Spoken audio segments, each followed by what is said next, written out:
Hello, and welcome back to the Carbon Capture Magazine podcast.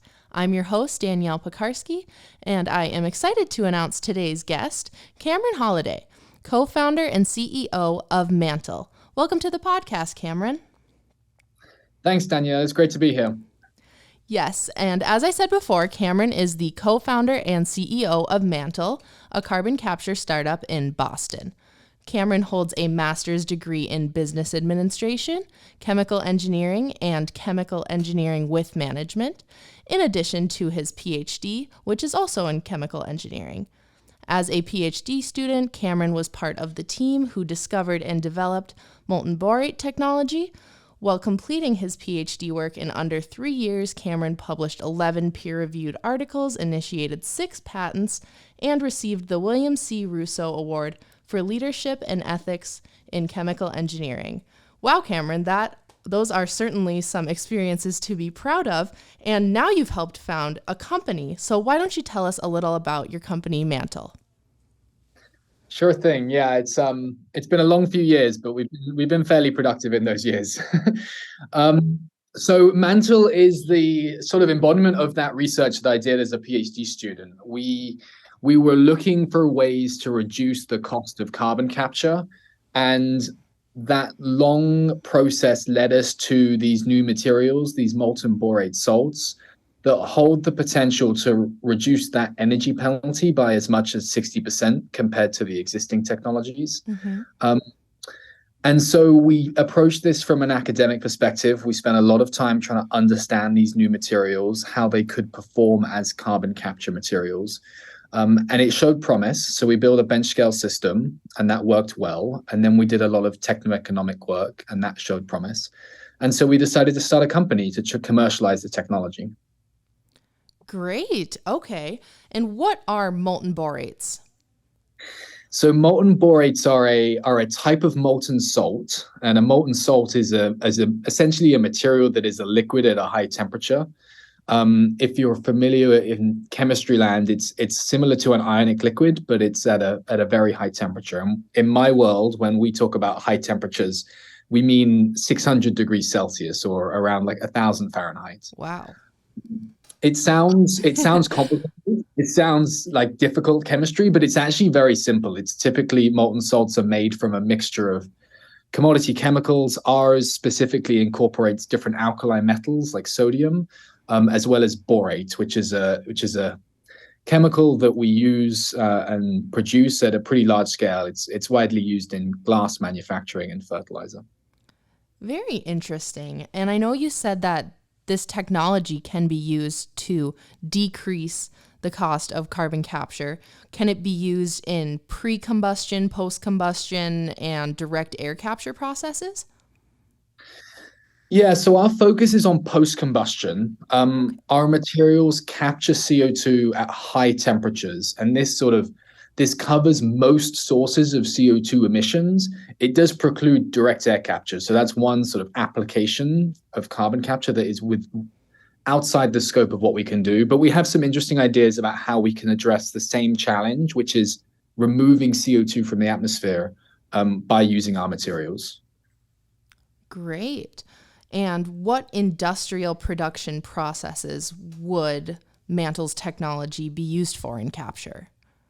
Yeah, so wherever CO2 is produced at a high temperature, we can think about integrating our carbon capture system into the process. So carbon capture was originally envisioned for things like, well, it began before this, but as a sustainable solution to addressing climate change, it was envisioned for coal-fired and gas-fired power plants. But it goes beyond this. We can use carbon capture to decarbonize hard-to-abate sectors like industrial heat, cement, steel, hydrogen production. And as I alluded to a second ago, we can also support efforts to remove CO2 from the atmosphere by pairing a low-cost carbon capture technology with a biogenic source of CO2. So think pulp and paper, think municipal waste, bioenergy. And by doing this, we can achieve something that's called negative emissions and actively work to remove CO2 from the atmosphere that we can't necessarily abate in any other way. Yeah, and that is huge in meeting those mid-century decarbonization goals in decarbonizing the industrial sector.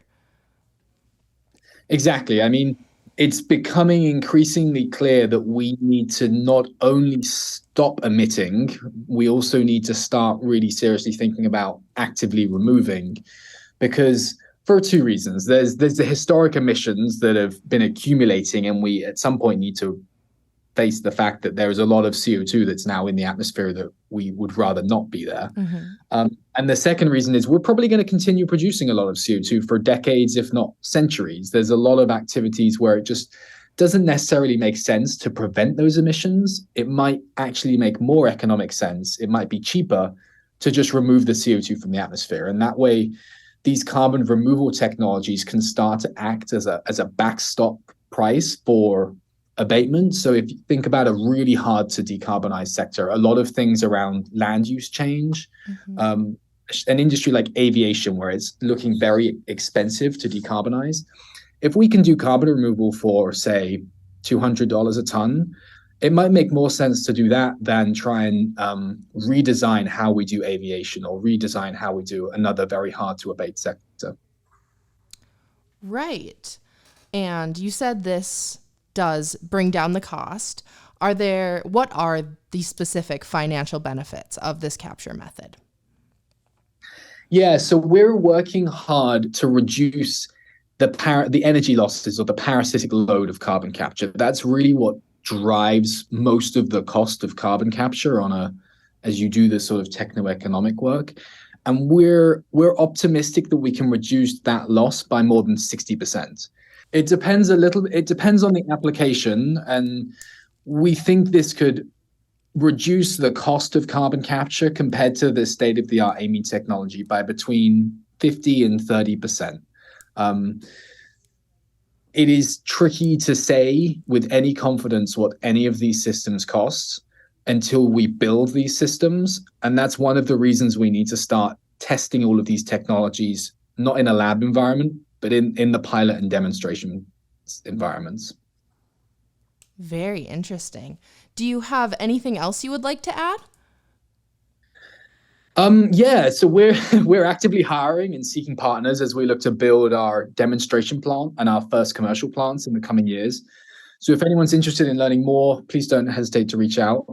And it's been great talking to you, Danielle. It's been great talking to you as well, Cameron. Thank you for joining us again. Thank you so much. And thank you to all our listeners. If you are interested in joining me on the Carbon Capture Magazine podcast, feel free to reach out. Until then, have a great day.